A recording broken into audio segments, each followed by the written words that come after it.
पूर्व उप मुख्यमंत्री डॉक्टर दिनेश शर्मा पिछले दिनों कई जनपदों की यात्रा पर थे। वहां उन्होंने अनेक कार्यक्रमों को संबोधित किया।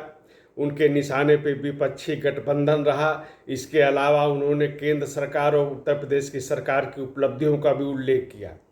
डॉक्टर दिनेश शर्मा ने विपक्षी एकता पर तंज कसे, उन पर प्रहार किया, सवाल किए और कहा कि विपक्षी एकता की जो बुनियाद है ये केवल स्वार्थ पे टिकी है। और स्वार्थ क्या, जो प्रधानमंत्री नरेंद्र मोदी ने घोटालों और भ्रष्टाचार के खिलाफ जो मुहिम चलाई है उससे परेशान होकर ये विपक्षी दल जो परस्पर एक दूसरे को भी नीचा दिखाने का प्रयास करते थे, एक दूसरे को देखने को तैयार नहीं थे, वो एक गठबंधन बनाने को विवश हो गए हैं। यह इनका एक स्वार्थ का कार्य है और यही इस गठबंधन का न्यूनतम साझा कार्यक्रम भी है।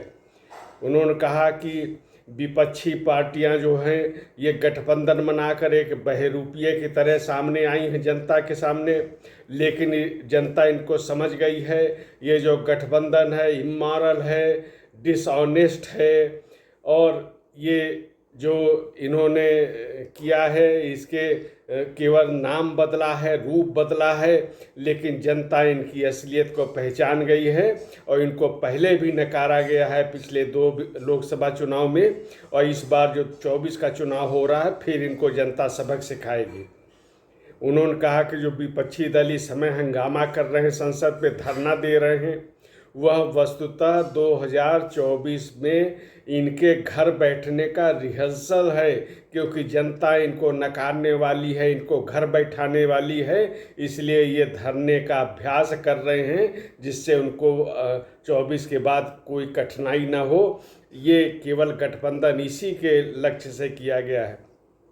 डॉक्टर दिनेश शर्मा ने कहा कि अगर अविश्वास प्रस्ताव पर जब चर्चा होगी, मणिपुर पे अगर चर्चा होगी तो निश्चित रूप से इसमें बहुत सी बातें ऐसी आएंगी जो इस गठबंधन के सदस्यों को और दलों को, इनको भी शर्मिंदा करने वाली होंगी, इनको भी जवाबदेह बनाने वाली होंगी। तब चर्चा पश्चिम बंगाल की होगी, राजस्थान की होगी और कांग्रेस के अन्य शासित जो प्रदेश हैं उन पर होगी। मणिपुर में पिछले कांग्रेस के समय में क्या क्या किया गया वो भी चर्चा होगी। इसीलिए विपक्ष एक हंगामा करके इस स्थिति से बचने का भी प्रयास कर रहा है और हंगामा को अपनी राजनीति का एक हिस्सा बनाकर भी काम कर रहा है। उन्होंने प्रदेश सरकार और केंद्र सरकार की उपलब्धियों की चर्चा की। कहा कि देश विगत 9 वर्षों में एक आर्थिक रूप से महाशक्ति बनने की दिशा में अग्रसर है। नरेंद्र मोदी की सरकार में 5वें स्थान पर जो पहुंच रहा है ये देश, और तीसरे स्थान पर 2024 को उनके कार्यकाल में पहुंचेगा ये देश। लगातार अर्थव्यवस्था मजबूत हो रही है। उत्तर प्रदेश में भी विकास के अनेक उल्लेखनीय कार्य हुए हैं।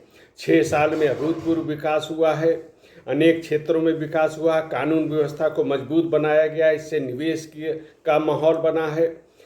250 से अधिक माध्यमिक विद्यालय बन गए इन 6 वर्षों में, 15 विश्वविद्यालय बन गए, 78 से अधिक डिग्री कॉलेज बन गए, 17 एक्सप्रेस वे पे काम चल रहा है, 6 जनपदों में मेट्रो संचालित है, डिफेंस कॉरिडोर बन रहा है, रक्षा उत्पादन के क्षेत्र में कार्य हो रहा है और इनके साथ ही प्रदेश में विकास के अलावा विकास के साथ साथ सांस्कृतिक उत्थान के भी काम हो रहे हैं।